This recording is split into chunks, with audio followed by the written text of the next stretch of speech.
नमस्कार, आप देख रहे हैं जनता मांगे जवाब। मैं हूं आपके साथ अमित कुमार। छत्तीसगढ़ में बीजेपी मोर तिरंगा मोर अभियान के जरिए हर घर तिरंगा फहराने जा रही है। बीजेपी का तर्क है कि देशभक्ति का संदेश घर घर तक पहुंचाना जरूरी है। इसी बीच छत्तीसगढ़ राज्य वक्फ बोर्ड ने मस्जिद, मदरसों, दरगाहों में तिरंगा फहराने का फरमान जारी कर दिया है। इसके बाद बीजेपी के अभियान और वक्फ बोर्ड के आदेश को कांग्रेस खुला राजनीतिक प्रोपेगेंडा बता रही है। क्या है बीजेपी का अभियान और वक्फ बोर्ड ने क्यों जारी किया फरमान? आज इसी पर चर्चा होगी। पहले देख लेते हैं एक रिपोर्ट।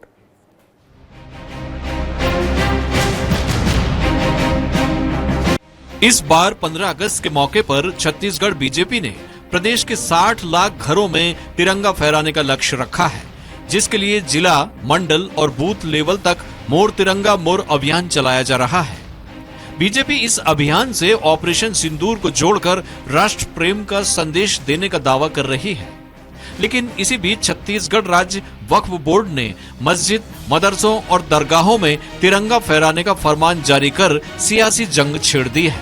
वक्फ बोर्ड के अध्यक्ष डॉक्टर सलीम राज का कहना है कि तिरंगा हमारा सम्मान और अभिमान है, लिहाजा इसे फहराना अनिवार्य होगा। धार्मिक स्थलों में राष्ट्रीय ध्वज, हमारा तिरंगा फहरना चाहिए। वो हमारा मान, सम्मान, अभिमान का प्रतीक है। क्योंकि भारत माता की धरती में ये मस्जिदें बनी हैं, तो यहाँ पर भी तिरंगा फहरना चाहिए। वहीं दूसरी ओर कांग्रेस ने इसे राजनीतिक प्रोपेगेंडा करार दिया है। कांग्रेस का कहना है कि जब मंदिर, चर्च और गुरुद्वारों में झंडा फहराए जाने की परंपरा नहीं है, तो सिर्फ मस्जिदों के लिए आदेश क्यों जारी किया गया? इतना ही नहीं, कांग्रेस ने बीजेपी के घर घर तिरंगा बांटे जाने पर भी सवाल खड़े किए हैं। पीसीसी चीफ दीपक बैज ने पूछा है कि क्या देशवासियों को खुद तिरंगा खरीदने का हक नहीं है? आखिर बीजेपी तिरंगा क्यों बांट रही है? किसी भी मंदिर, मस्जिद, गुरुद्वारे या गिरजाघरों अभी तक तो झंडा नहीं फहराया गया है, तो इस तरह से फरमान क्यों?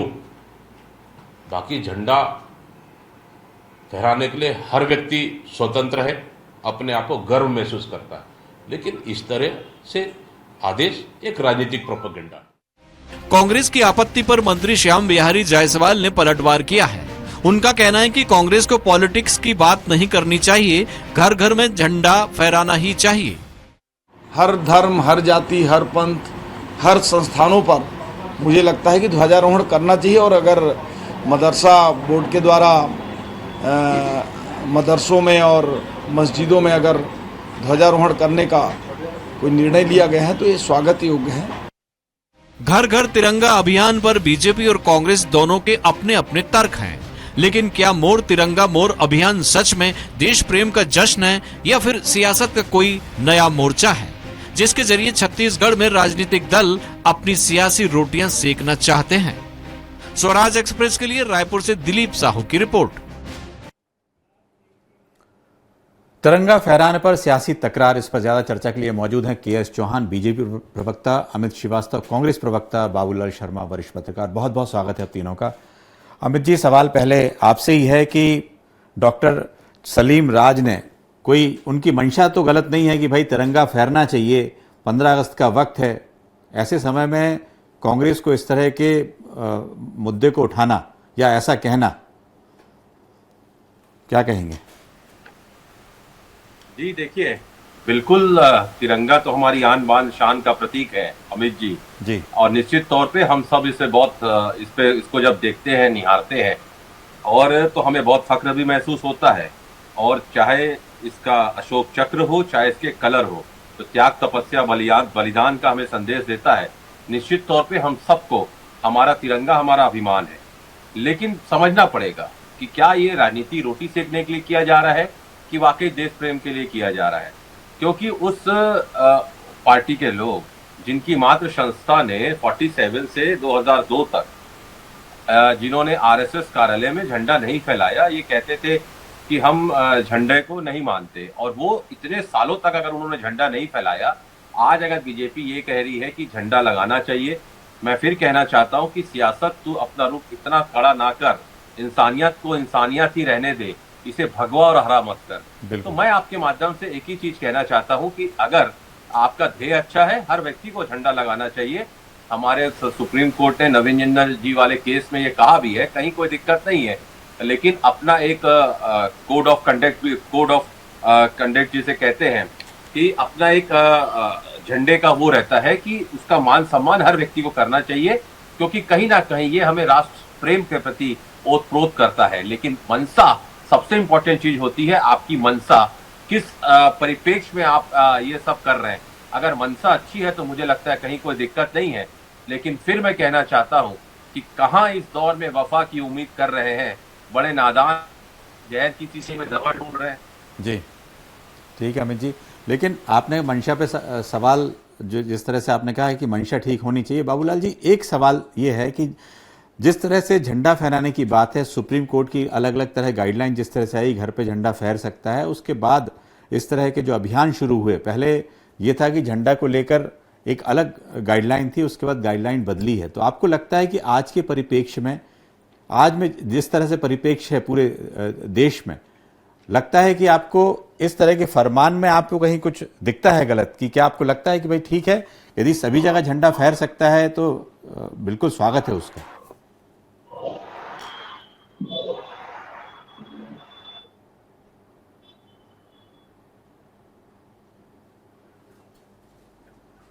जी आपकी आवाज नहीं आ रही है। जी जी जी जी आपकी ऑडियो म्यूट है। जी जी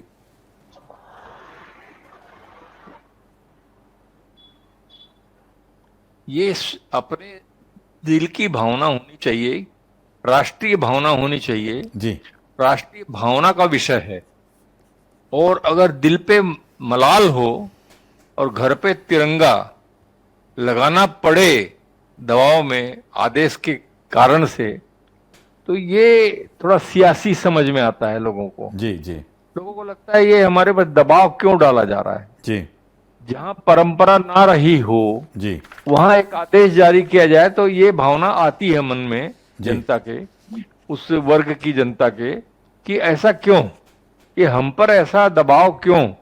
और भारतीय जनता पार्टी का शासन है तो निश्चित रूप से ये भावना पहले उठती है, जी क्योंकि हिंदू मुस्लिम वाला जो मुद्दा है जी वो प्रारंभ से ही जो है हिंदुत्व और हिंदू मुस्लिम का मुद्दा जो है भारतीय जनता पार्टी का शकल रहा है। जी और वो स्पष्ट है, वो कोई छुपाते भी नहीं है, हिंदू मुस्लिम का मसले को वो कभी छुपाते भी नहीं है। जी जी जी तो ये जो आदेश हुआ है, ये वक्फ बोर्ड की तरफ से जो हुआ है, उसमें जो है जो आदेश देने वाले व्यक्ति हैं जी वो भी मुस्लिम है। जी जी बिल्कुल सबसे ठीक, महत्वपूर्ण चीज ये है, मुस्लिम व्यक्ति ने इस बात को महसूस किया है कि हमारे राष्ट्र की भावना में, हम जिस राष्ट्र में रहते हैं उस राष्ट्र में रहते हुए राष्ट्र के तिरंगे को फहराना चाहिए। जी ये उनके मन में आया है, उनके दिल में आया है, और उन्होंने वो आदेश जारी किया है। जी ये बहुत महत्वपूर्ण है। जी तो राष्ट्रीय भावना का मसला है, तिरंगा तो फहराना चाहिए। जी बाबूलाल नहीं जी, फहराता था। बिल्कुल बहुत ज्यादा गुंजाइश नहीं है कुछ कहने की, मैं समझ सकता हूं, लेकिन बिल्कुल सही है। उस आदेश में उन्होंने लिखा है कि जो मस्जिद के जो इमाम है या जो मस्जिद समिति है वो इसका ध्यान रखें कि झंडा किस तरह से फहरे। और बिल्कुल उन्होंने कहा है कि इस पे वो कोई, उन्होंने ये नहीं कहा है कि यदि किसी ने किया नहीं किया क्या होगा, लेकिन उस पर नजर जरूर रखी जाएगी कि आखिर किस तरह से जो उनका आदेश है उसका पालन हो। चौहान साहब क्या कहेंगे इस पे, आदेश का पालन किस तरह से करवाएंगे? अमित जी, हम राजनीति में एक विपक्षी पार्टी, एक विरोधी पार्टी का विरोध करते करते कब हम देश का विरोध करने लग जाते हैं पता ही नहीं चलता। जी हम कब समाज का विरोध करने लग जाते हैं, कब किसी कौम का विरोध करने लग जाते हैं पता नहीं। तो ये जो कांग्रेस का विरोध, मतलब विरोध के जो स्वर हैं, विरोध का जो बयानबाजी है, उसको वो स्पष्ट भी नहीं कर पा रही है कि कौन सी मंशा है ऐसी भारतीय जनता पार्टी की जो ये आदेश दिया गया है वक्फ बोर्ड के द्वारा। ये तो एक तो ये स्पष्ट नहीं कर पा रहे, क्योंकि इनके पास कोई स्पष्ट जवाब भी नहीं। सिर्फ और सिर्फ आपको विरोध करना है, इसलिए आप झंडे को लगाने का भी विरोध कर रहे हैं। मतलब हद है राजनीति की, इसमें राजनीति तो होनी ही नहीं चाहिए थी, सबसे पहली बात। और ये स्वागत योग्य है कि हम एक राजनीतिक पार्टी, एक समाज का हिस्सा, एक समाज के आपके जनप्रतिनिधि भी है। इंडिया में आज भी आप दूसरे दूसरे स्थान पे हैं जहां पर आपके दूसरे स्थान पे सबसे ज्यादा विधायक हैं, जनप्रतिनिधि हैं। तो आपको इस नाते इसका स्वागत करना चाहिए और ज्यादा से ज्यादा हम कई प्रतिष्ठानों में, कई गिरजाघरों में या धार्मिक स्थलों पे लगा सके, सार्वजनिक स्थलों में लगा सके, इसका आपको स्वागत करना चाहिए था। लेकिन आपने क्या किया? आपने विरोध किया। अब आप ये वाला विरोध जो है, ये वाला विरोध आप 2023 में क्यों नहीं कर रहे थे? 2023 में क्या हो गया था जब आप बोल रहे थे कि हम भी झंडा लगाएंगे? और वो कब लगाएंगे, कब इनको सूरत आती है? जब भारतीय जनता पार्टी लगातार तिरंगा मोर अभियान के तहत वो तिरंगा लगाते रहती है, लेकिन इनका ये जब चुनावी साल आता है तो उस समय वो 15 अगस्त और 26 जनवरी को तिरंगा करना चालू कर देते हैं, राजनीति करना चालू कर देते हैं। आज ये साथी प्रवक्ता जो हमारे हैं या कांग्रेस के कोई भी नेता इस बोलने की भी पोजीशन में नहीं है कि ये चुनाव के कारण कर रहे हैं। चुनाव राजनीति मतलब क्या? राजनीति, हम लोग क्या राजनीति कर रहे हैं? अगर मान लीजिए कि किसी गिरजाघर में, किसी दूसरे जगह में अगर ये बोला गया है कि आप तिरंगा लगाएं और जो राष्ट्रीय जो हमारा पर्व है, जो कि भारतीयता का पर्व है, भारत का पर्व है, भारत में इंडियंस का पर्व है, भारतीय लोगों का पर्व है, इसमें कोई विशेष समुदाय नहीं आता है, या हिंदू, मुस्लिम, सिख, ईसाई, जैन, बौद्ध, पारसी भाई नहीं आते। इसमें आते हैं तो भारतीय, हम भारतीय हैं, इस नाते हम अपने प्रतिष्ठानों में, अपने धार्मिक स्थलों में ये लगा रहे हैं। अब दूसरी सबसे मेन बात इंपॉर्टेंट क्या है अमित जी मालूम है? कि जब ये आदेश निकला, ठीक है, अब ये ऐसा नहीं है कि आपको लगाना ही पड़ेगा, आदेश निकल गया, नहीं, आप स्वतंत्र हैं। दूसरी, आज तक, अभी तक जब ये आदेश निकला है तो किसी भी मदरसे की संस्था ने या मुस्लिम समाज ने तो इसका विरोध नहीं किया। मुस्लिम समाज खुद अपने घर में भी तिरंगा लगाता है, हमने खुद बांटा हुआ है जी। हमारे मोहल्ले में हम जब लेके जाते हैं जी। बिल्कुल, एक सवाल, बिल्कुल चौहान साहब, आपकी बात आपने बताया किस तरह से आप ये पूरा आदेश निकला है, लेकिन अमित जी एक चीज आप इसका सवाल है कि भाई ठीक है, केंद्र सरकार ने जब 75 साल देश को आजादी को हुए तो उन्होंने अपना हर घर तिरंगा अभियान शुरू किया था और लगातार पिछले 3-4 साल से लगातार इस तरह से अभियान चल रहा है। और इसी बीच में यदि इस तरह का अभियान होता है तो जो सोच है, जो डॉक्टर सलीम राज है, उनकी जो सोच है कि भाई जो कट्टरपंथी हैं और जो देशद्रोही हैं या जो देश प्रेमी हैं, उनकी थोड़ी पहचान हो जाएगी, जो इस तरह की अनौपचारिक चर्चा में उन्होंने ये बात तक कही थी। देखिए, मैं आपको बता दूं, मैंने पहले ही अमित जी आपसे बात कही और निश्चित तौर पे हमारा ये मानना है कि हमारी आन बान शान और हमारी प्राण है, हमारा अभिमान है तिरंगा, और निश्चित तौर पे हर घर में रहना चाहिए। ये मेरी व्यक्तिगत राय भी है, मेरी पार्टी की भी राय भी है। लेकिन जिस प्रकार से मैंने कहा कि हम इसे कोई भी 140 करोड़ हिंदुस्तानी से झुकने नहीं देना चाहता, और हम उसके लिए अपनी आन बान शान के लिए और इसकी आन बान शान के लिए, मुझे लगता है चाहे मैं हूँ, चाहे मेरे काबिल मित्र हो, चौहान जी हो, हम अपने प्राण निछावर करने में भी 1 सेकंड नहीं लगाएंगे। हम उस फितरत के लोग हैं। लेकिन मैं फिर आपके माध्यम से कह दूं कि देश को एकजुट रहना पड़ेगा, और लगातार जिस प्रकार से एक नफरत वाला माहौल जो बनाया जा रहा है, कट्टरपंथी हो चाहे जो भी हो, लेकिन हम सबके हमारा सबसे बड़ा जो दायित्व बनता है कि हमारा we all govern by one law.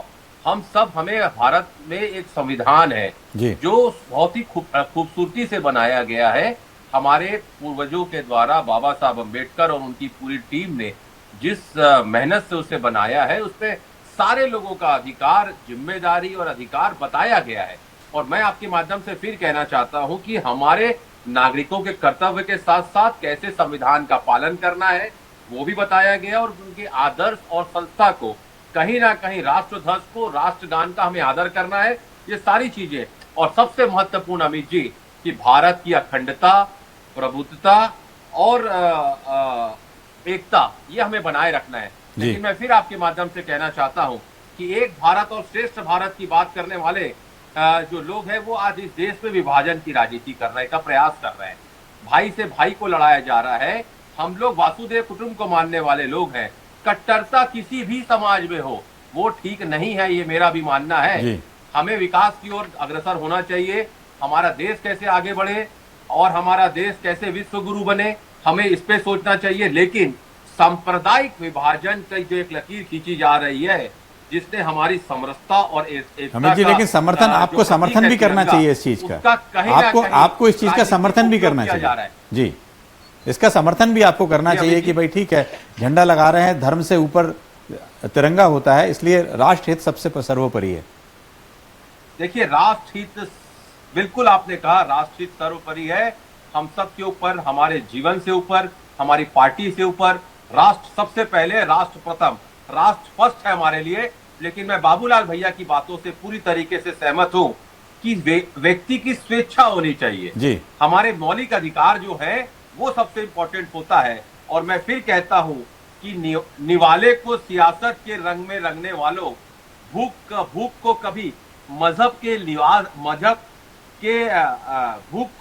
के लिबास में देखा है क्या? तो आप अगर स्वेच्छा है बिल्कुल करिए अमित जी। आप पूरे 140 करोड़ हिंदुस्तानी साथ हैं। मैं एक बार अमित जी, एक बार बाबूलाल जी ने कुछ कहा था, उसको फिर से उनसे कहेंगे कि भाई आपने अपनी जो बात रखी थी कि भाई आपने भी कहा कि धर्म से ऊपर तिरंगा है, लेकिन समय जिस तरह से बदला है, जो कोर्ट की गाइडलाइन तिरंगे को लेकर आई थी उसके बाद से बहुत सारे परिवर्तन भी हुए हैं। उस परिवर्तन की दिशा में ये यदि ऐसा होता है कि मंदिरों में भी यदि तिरंगा हो, चाहे मस्जिदों में कहीं भी होता है, तो ये एक प्रकार से इसको कहीं से जायज ही है सब कुछ।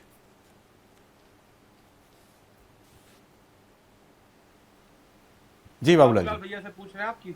जी बाबूलाल जी से जी।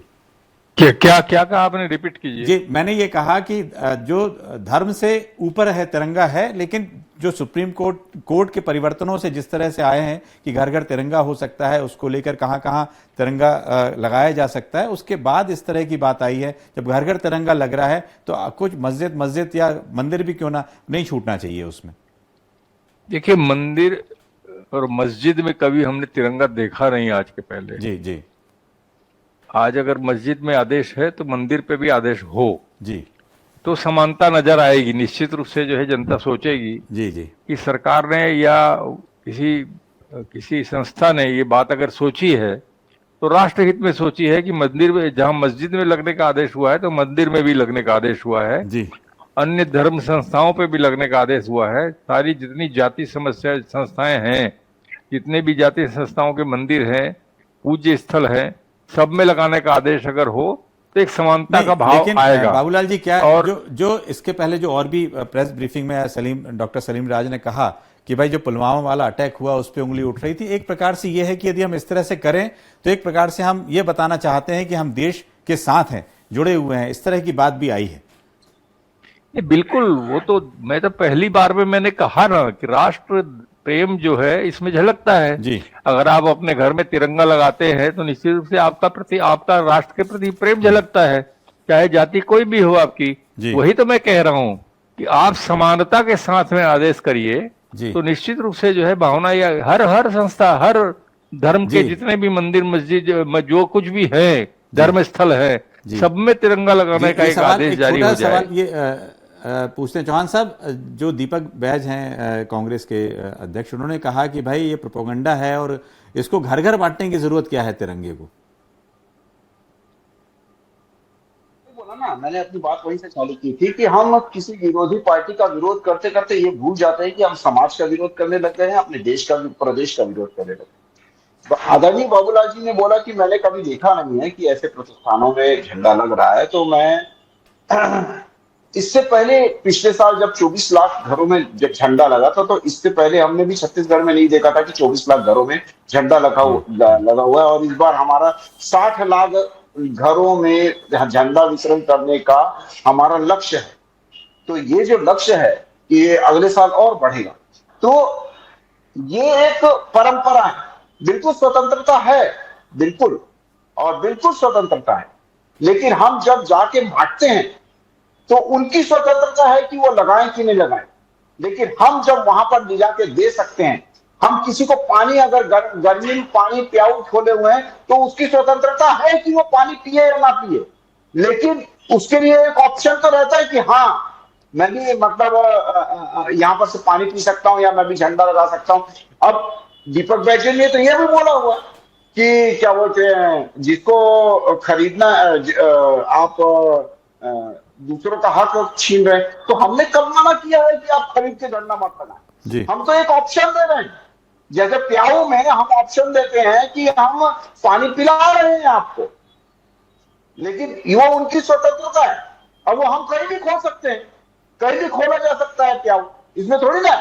लेकिन वही ना बोला ना कि आप प्याऊ का भी विरोध करने लग जाते हैं। बिल्कुल चौहान साहब, आप बिल्कुल जो कहना चाह रहे हैं कि ये तिरंगा की बात पानी नहीं पी सकता। जी जी, तिरंगा की बात जो 15 अगस्त के ही समय होगी। और अमित जी, ये समझने की जरूरत है कि यदि बीजेपी या केंद्र शासन की ओर से इस तरह का अभियान लगातार वो चला रहे हैं, सत्ता विपक्ष दोनों पार्टियों से ऊपर तिरंगा है। बार बार हम इस बात को भी कह रहे हैं कि यदि किसी ने कहा है कि मस्जिदों में और उनके मदरसों में यदि झंडे लगने चाहिए, तो इस तरह के फैसले का विरोध तो कम से कम नहीं होना चाहिए। अमित जी जी, देखिए मैं आपको बता दूं कि किसी बड़े व्यक्ति ने कहा है, सर एडवर्ड कोक ने कहा है, आप चाहे कितनी भी ऊंचाइयों पे चले जाएं, आप कितने भी बड़े हो जाएं, लेकिन कानून आपके ऊपर सदैव रहेगा। जी बिल्कुल। और मैंने जैसा आपसे कहा ना अमित जी कि हम लोग जो चलते हैं ना, ये पुस्तक जिसे बाबा साहब अम्बेडकर और उनकी पूरी टीम ने बनाया है, आपको बता दूं ये सिर्फ संविधान की पुस्तक नहीं है, 140 करोड़ हिंदुस्तानियों की ताकत है। अमित भाई जी, और एक, 2 वर्ष, इनको बात रखने पे बताएं। अमित भाई 11 महीने, 1 सेकंड 2 वर्ष, मेरे को सिर्फ ये बता दीजिए कि ये गैर कानूनी है। 1 मिनट चौहान जी, झंडा वितरण करना गैर कानूनी। 1 मिनट, 1 सेकंड, देखिए 1 सेकंड, सिर्फ 1 सेकंड। जी जी, मैं आपको इंटरप्ट नहीं कर रहा हूँ। जी जी बताएं, मैं इंटरप्ट नहीं कर रहा हूँ। बोल लीजिए, बोलिए। 1 सेकंड बोल लीजिए। मैं ये बोल रहा हूँ कि क्या ये गैर कानूनी है घर घर झंडा फहराना? क्या ये गैर कानूनी है कि हम वितरण कर रहे हैं? क्या ये गैर कानूनी है कि हमने बोला है कि मदरसों में झंडा लगेगा और धार्मिक स्थलों में झंडा लगेगा? क्या ये गैर कानूनी है? अगर ये गैर कानूनी है तो बोलिए। बिल्कुल आपने सही बोला कि कितना भी बड़ा इंसान हो, लेकिन वो कानून से छोटा होता है, कानून के अंडर में आता है। तो क्या ये गतिविधियां चौहान साहब एक मिनट, अमित जी की बात हो जाए फिर आप इस पर बात रखिए अपनी। जी बोलिए। धन्यवाद। देखिए चौहान जी मेरे मित्र हैं, तो मुझे लगा उनको बोलने देना चाहिए, और मैं उससे उम्मीद करता हूं कि आप वो मुझे बीच में इंटरप्ट नहीं करेंगे। जी जी बोलिए। This is my personal request to you Chauhan ji. देखिए अमित जी, मैंने जैसा कहा कि ये संविधान है, ये सिर्फ एक पुस्तक नहीं है, ये 140 करोड़ हिंदुस्तानियों की ताकत है, और जिसे बनाने में 2 वर्ष 11 महीने 18 दिन लगे थे। मैं आपको बता दूं कि उसमें भी ये कहा गया है, और अभी चौहान जी जिस प्रकार से कह रहे थे ना कि क्या ये गैर कानूनी है, मैं आपसे बड़ी विनम्रता के साथ पूछना चाहता हूं कि आरएसएस ने 47 से 2002 तक तिरंगा नहीं फैलाया, वो मानते नहीं थे। आप उनके तरफ से माफी मांगेंगे कि उन्होंने झंडा नहीं फैलाया, इतने साल क्यों नहीं फैलाया, और अब आप अगर फैला रहे हैं तो उसके लिए आपको माफी मांगना चाहिए, पहली चीज। दूसरा चीज, भारत के संविधान में 48 अनुच्छेद, 6 मौलिक अधिकार, 25 भाग और 12 अनुच्छेदियां हैं, और मैं आपके माध्यम से कहना चाहता हूं 106 बार से ज्यादा संशोधन जो किए गए हैं, 1,17,300। समय हो रहा है चौहान साहब, अपनी बात 30 सेकंड में रख लीजिए, समय हो रहा है। जी जी चौहान साहब, इसका जवाब भी दे दीजिए और बात भी रख दीजिए 30 सेकंड। अमित जी सबसे मेन बात यह है कि अगर झंडा वितरण कर रहे हैं तो ये ना गैर कानूनी है और ना ही किसी के ऊपर दबाव है और ना ही संविधान के हम लोग उल्लंघन कर रहे हैं। दूसरी बात यह है कि ये जोड़ने का काम कर रहा है, ना कि सांप्रदायिक विभाजन का काम कर रहा है। ये अपने आप में एक नई प्रथा को लाने का काम कर रहा है जो अभी तक नहीं हुई और अभी हो रही है। तो इसका मतलब क्या है कि अगर पहले नहीं हुई तो उसके कारण हम माफी मांगे? जी नहीं। अगर हम अभी प्याऊ खोले हैं तो इसका मतलब ये नहीं कि अभी तक हमें प्याऊ नहीं खोला तो उसके लिए माफी मांगे। ये तो गजब बात है। चलिए चौहान साहब, आपने जी चौहान साहब आपने बात रखी। अमित जी इनकी पीड़ा ये है कि जो भारतीय जनता पार्टी काम कर पा रही है और जो एक नई प्रथा ला रही है और जो ये लगातार समाज में और देश में एक नई प्रथा ला रही है, सकारात्मक प्रथा ला रही है, वो ये नहीं ला पाए, ये इनकी पीड़ा है। नहीं, बिल्कुल आपने अपनी बात रखी है, लेकिन देशहित सर्वोपरि, बार बार यही कहेंगे देशहित सर्वोपरि है और तिरंगा फहराने की बात यदि सत्ता और विपक्ष से भी ऊपर है, इसलिए मैं कहूंगा जी, सत्ता और विपक्ष से भी ऊपर है तिरंगा फहराने की बात। इस डिबेट में फिलहाल इतना ही, दीजिए इजाजत।